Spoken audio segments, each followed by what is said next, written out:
Good morning. I'm Muriel Bowser. I'm the mayor of Washington, D.C. We are here at Reagan National Airport to provide an update on the tragic events of last night. I'm joined by U.S. Transportation Secretary Sean Duffy, D.C. Fire and EMS Chief John Donnelly, American Airlines CEO Robert Eisen, the Metropolitan Washington Airports Authority CEO Jack Carter, United States Senator Mark Warner, United States Senator Tim Kaine, U.S. Representative Don Beyer, as well as the Chief of the Metropolitan Police Department, Pamela Smith. And we are joined by first responders from across the Metropolitan Washington region.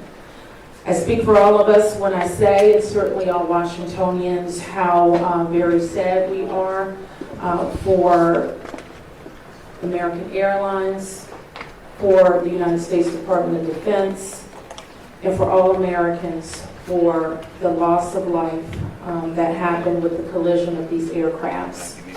We know that includes families from across our region, as well as in Kansas and across the country. This morning, we all share in a profound sense of grief.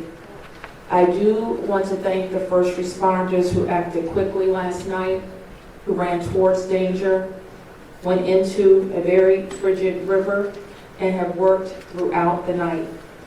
Chief Donnelly reported in last night's briefing that we have a strong mutual aid agreement in our region, and those teams have worked together throughout the night in really tough and heartbreaking conditions. And we should all thank them for their heroic efforts.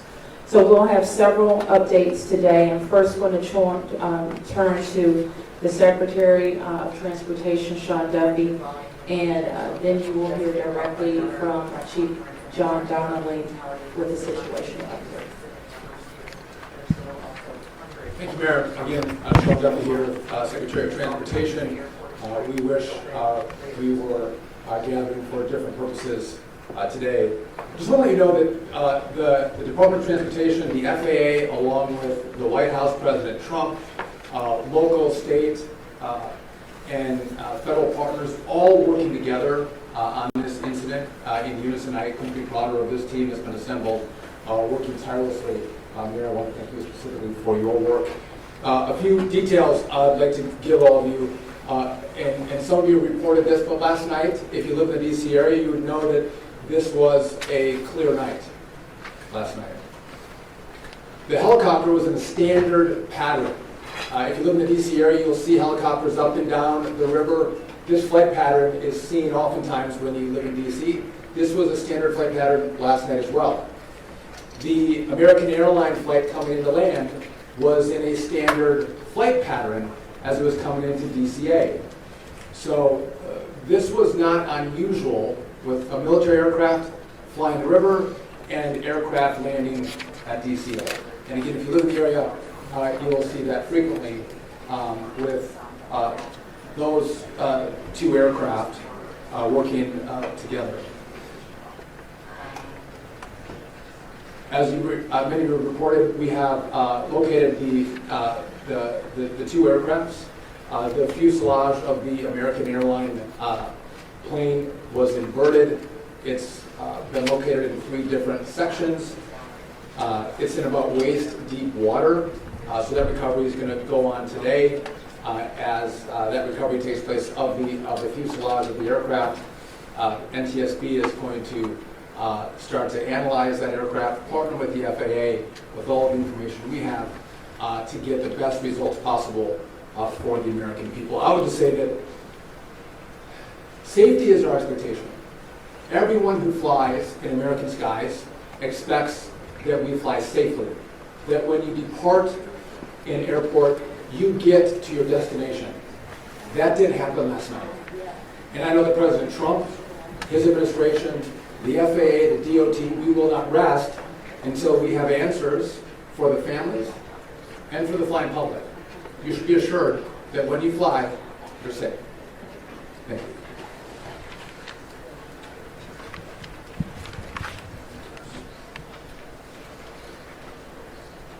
Thank you, Secretary. Thank you, Mayor. I'm joined today with Fire Chief Bonnet from the Metropolitan Washington Airports Authority, and I'm John Donnelly, Chief of the Columbia Fire and EMS Department. Last night at 8:48, the control tower sounded an alert, which alerts responders to respond to a report of an aircraft crash on or near the airport. That sets off an immediate response from the Airport Authority Fire Department, from the District of Columbia and Metropolitan Harbor Patrol fire boats and other fire boats on the river in order to support that type of operation. Very quickly, this call escalated. It became, the responders realized that they had a plane crash and immediately escalated to a response that ultimately included about 300 people last night. These responders found extremely frigid conditions. They found heavy wind. They found ice on the water, and they're operated all night in those conditions. I'd like to take a moment to acknowledge the agencies that responded in addition to DC Fire and EMS and Metropolitan Washington Airports Authority, Montgomery County Fire Department, the Prince George's County Fire Department, the Charles County Fire Department, the Baltimore County Police Department, the Anne Arundel County Fire Department, the Alexandria Fire Department, the Arlington County Fire Department, the Fairfax Fire Department, the Prince William Fire Department, the Baltimore City Police Department, the Maryland State Police, the Maryland Natural Resources Police, the Department of Defense, the Joint Base in Bowling Fire Department, and the staff there, the U.S. Army, the U.S. Coast Guard, the United States Park Police, the Metropolitan Police Department, the FBI, and the NTSB. Despite all those efforts, we are now at a point where we are switching from a rescue operation to a recovery operation. At this point, we don't believe there are any survivors from this accident. And we have recovered 27 people from the plane and 1 from the helicopter. The District Office of the Medical Examiner has a lead on reuniting these bodies and these people with their loved ones, and we will continue to work to find all the bodies and collect them and reunite them with their loved ones.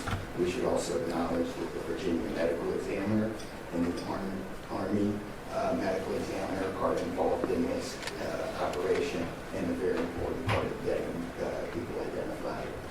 So.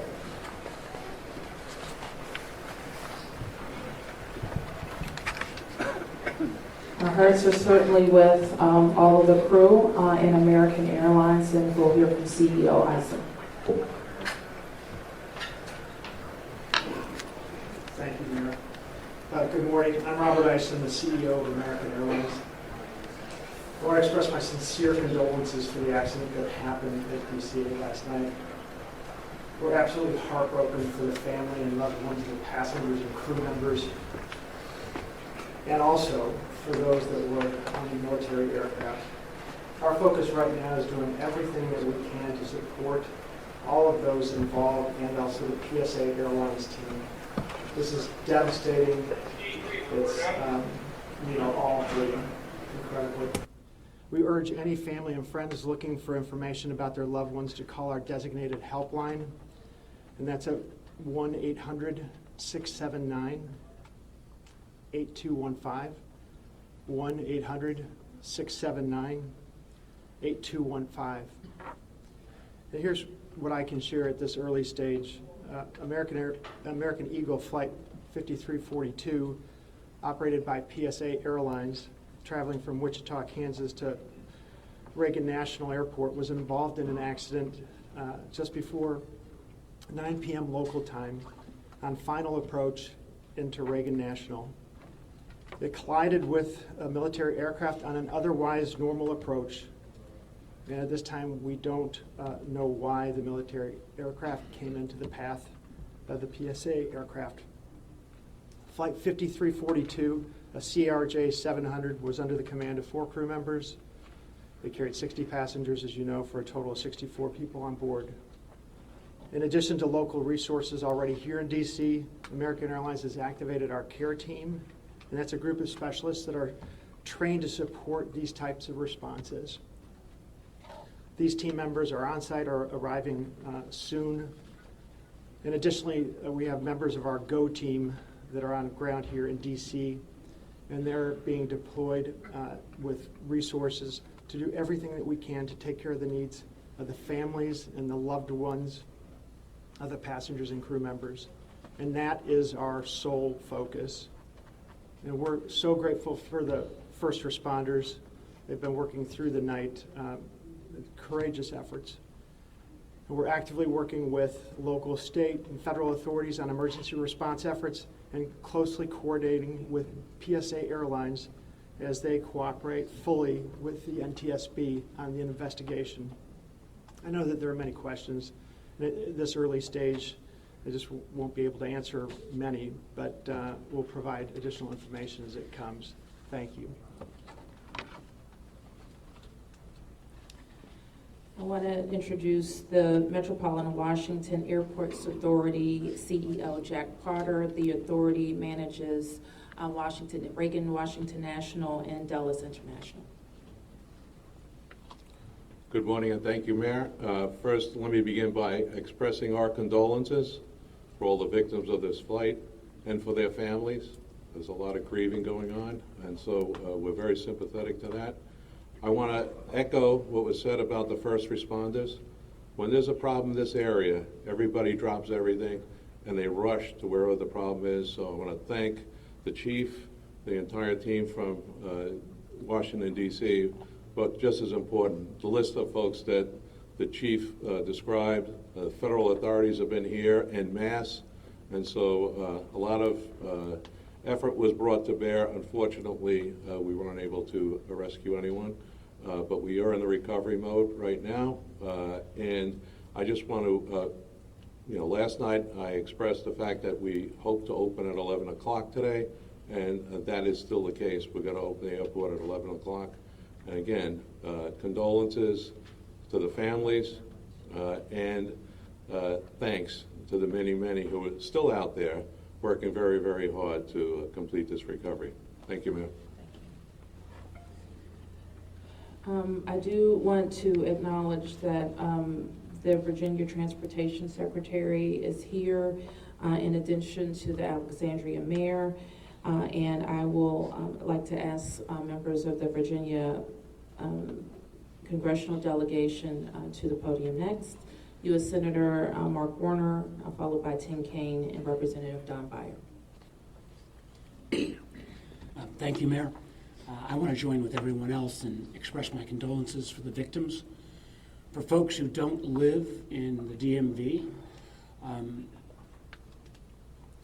we are made up of a lot of jurisdictions. Reagan Airport's in Virginia. Across the river we have Maryland, obviously the district, but as been indicated by the chief, when tragedy happens, all those distinctions between the various jurisdictions and our federal partners all disappear. And I want to again thank all the first responders. On a personal note, I'll just add that literally I now know I was coming back from the district from a dinner to my home in Old Town Alexandria. And while I did not see the collision, I wondered, I'd never seen this many red lights streaming towards the airport and across the river in Maryland about this time. My phone started blowing up and I realized that this accident had taken place. There'll be a time to figure out, I know NTSB will have a briefing later in the day, but to the victims, our condolences. To the first responders, our thanks.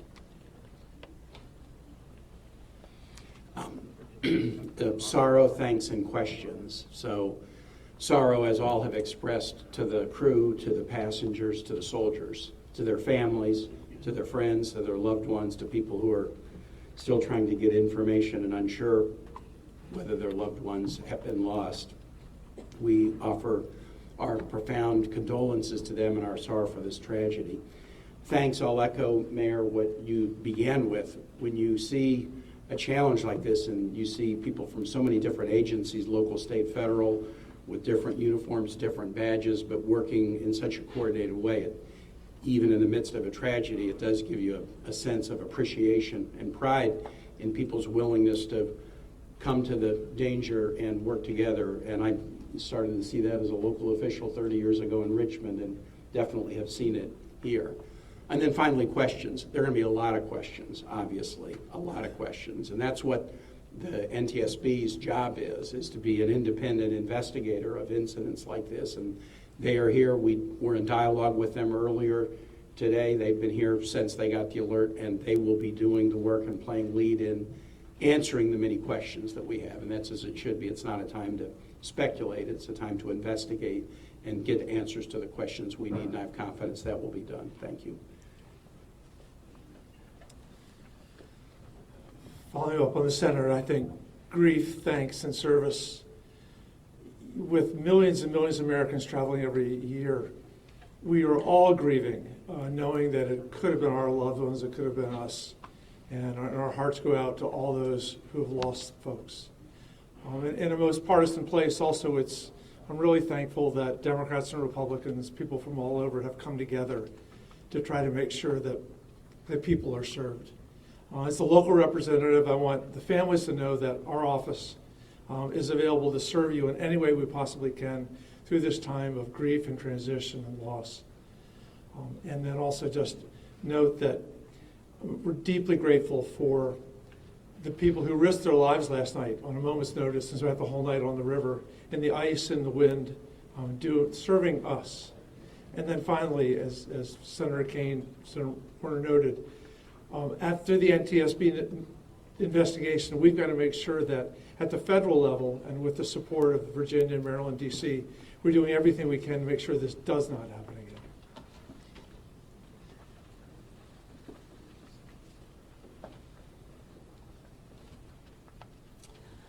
So with that, it's been said already that the National Transportation Safety Board becomes the lead agency in the investigation. Our jurisdiction in D.C., where the crash occurred over the river, concludes as we, in the leadership role of the Unified Command, as we shift to a recovery effort. We expect the National Transportation Safety Board to provide briefings to the press later in the day. So at this point, we can take a few questions. Yes? Can you say without a shadow of a doubt that people are safe to fly? What we can talk about today is what happened here with the collision of these vehicles. We said what we know, and that the National Transportation Safety Board continues to investigate. I don't know that any of us have been briefed on anything that would suggest any other aircraft are implicated. Yes? You're still missing 30 plus people in the water. What are some of the challenges in recovering them right now? Chief?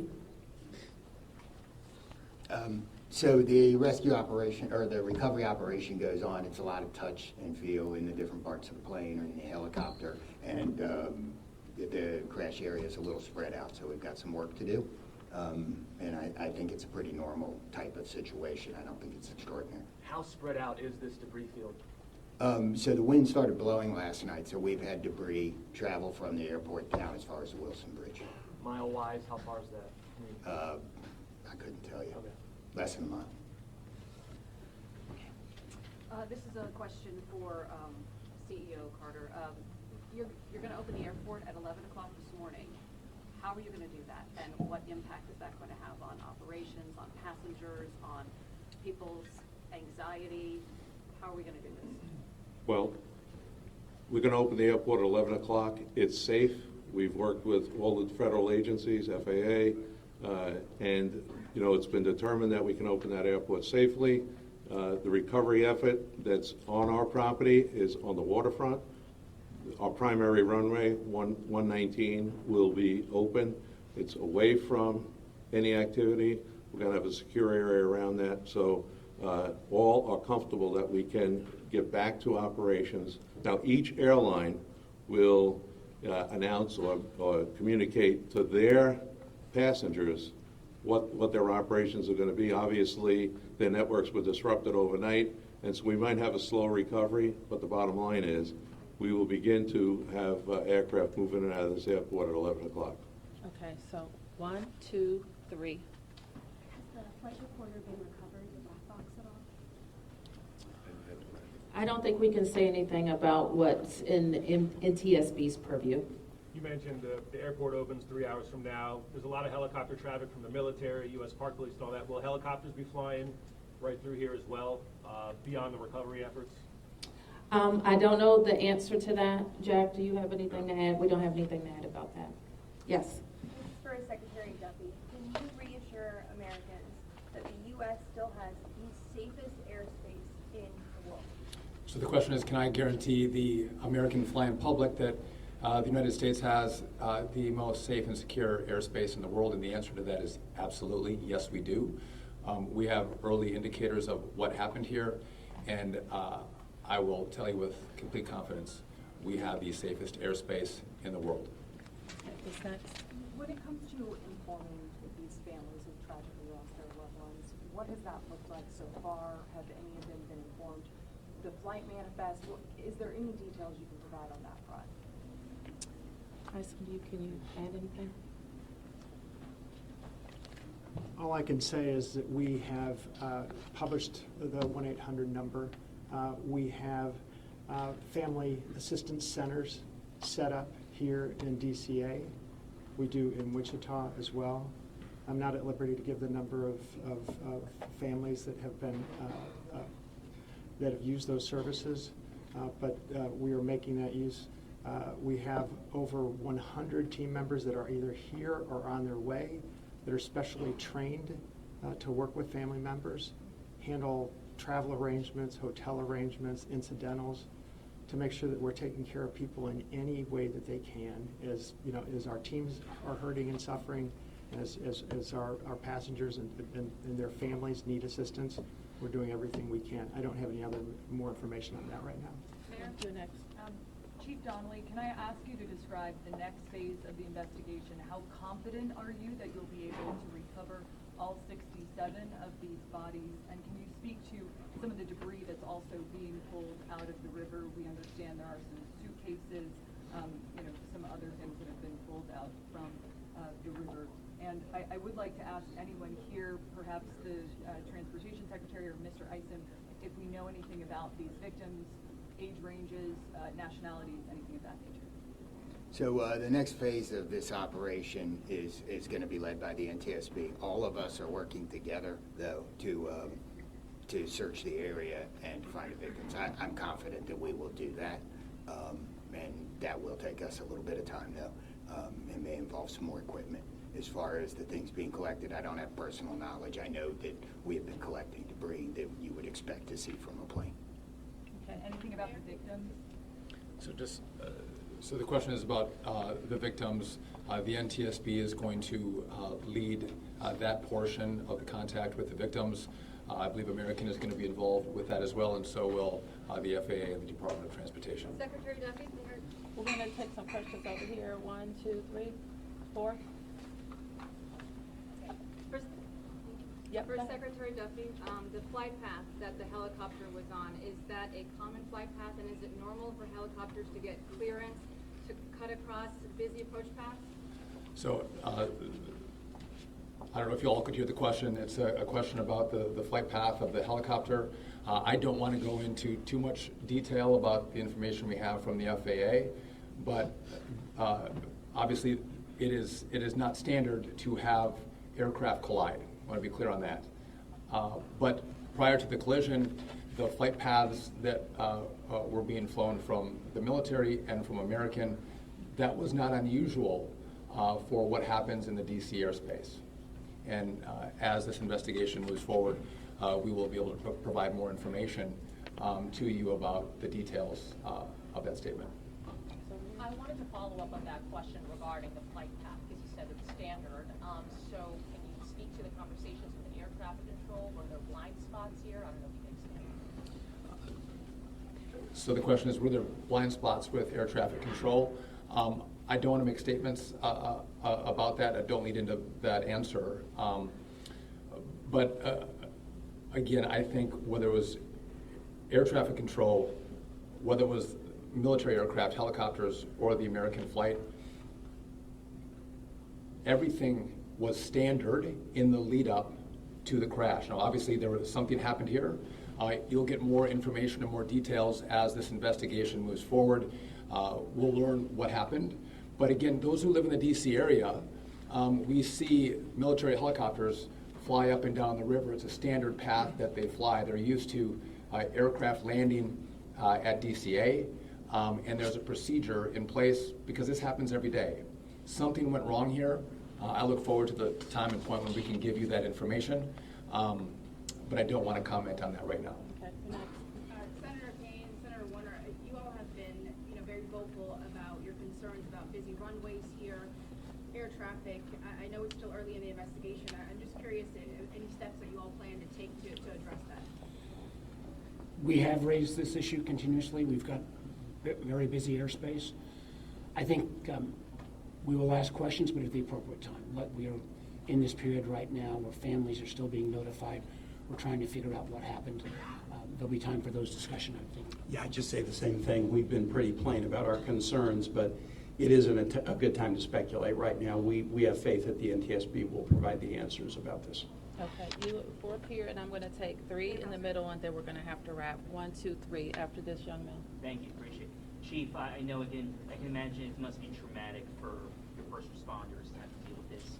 How are they doing right now, and are you all going to be offering any services to help them as they process this? So thank you for the question. Our first responders are resilient people, but yes, this call will be hard for them. Our peer support teams are already engaged with the responders, and we'll be following up on that to make sure that they're okay. But I think the concern is real. Okay. Thank you, Ms. Barrett. What kind of communication was there between the helicopter and the tower, the plane and the tower, and the helicopter and the plane? I don't want to say too much on the communication between the helicopter and the tower and the airline and the tower, but I will say this: there was communication. It was I would say standard communication. So there was not a breakdown, if that's your question, in communication between the military helicopter and the American Airlines flight. There was communication between the aircraft and the tower. Was the plane aware there was a helicopter in the area?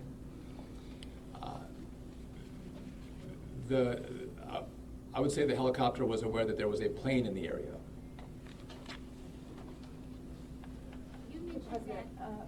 So the president, you said yesterday that you called into the briefing room. Has he returned to the briefing room since then? Have you spoken? Also a question about the National Security Advisor, Mike Waltz. He's saying that there was 30 bodies that have been recovered. That he just said that at the White House. Curious, I know you're in this presser right now, so that's hard for you to update, but I do have the question on POTUS in the briefing room. I can do the body question. So in terms of body recovery, we as we recover bodies, we have a process, and we're not counting any bodies until they're in the possession of the medical director. So there may be some fluctuating in numbers that other people would report, but our numbers from the medical examiner. So just in regard to the president in the briefing room, I've been with this team for the last hour plus as we've worked through the details of the information we wanted to give you. But it is my understanding that either this morning he was going to be in the Situation Room, or the Situation Room is obviously briefing the president. He has been kept in full appraisal of what is taking place. Okay, last two, you and you ma'am, first. You mentioned that the aircraft were on a standard flight pattern. Just curious, when the airport opens at 11 today, will planes be on that flight pattern again, or are they being directed to fly a different way to land? Jack, do you want to? No. Okay. Well, I mean, safety is paramount, and I don't have that information quite yet from the FAA, so I don't want to provide an information I don't want to provide an answer or inaccurate information on what routes will be flown out of DCA. Okay, last one. Two questions really quickly. What do you know about the experience and history of the pilots of both the American Airlines plane and the Army Black Hawk helicopter? And then for Secretary Duffy, last night the president had said that this could have been prevented and questioned why air traffic control didn't tell a helicopter what to do. Is that something that investigators have determined should have happened in this situation? Secretary, just quickly, I don't have a lot of information to release, but these are experienced pilots. I know that the captain had 6 years with PSA, or almost 6 years with PSA, and the first officer almost 2 years. Again, standard approach, and that's about all I can say. Thank you. In regard to the military, I don't have information in regard to the experience of the military pilots. I would just note that this was classified as a training mission. Sometimes people could think that a training mission is someone who is inexperienced in the cockpit. We call these missions that are flown in the DC area as our pilots are getting hours in experience training missions. So don't read into that we had how many hours the pilots on the military aircraft had. And you had another question for me that was. Last night, the president had said that this could be prevented, and also that air traffic control, questioning why they may not have communicated with the helicopter, telling them what to do. We are going to wait for all the information to come in from this vantage point, but to back up what the president said, what I've seen so far, do I think this was preventable? Absolutely. Thank you.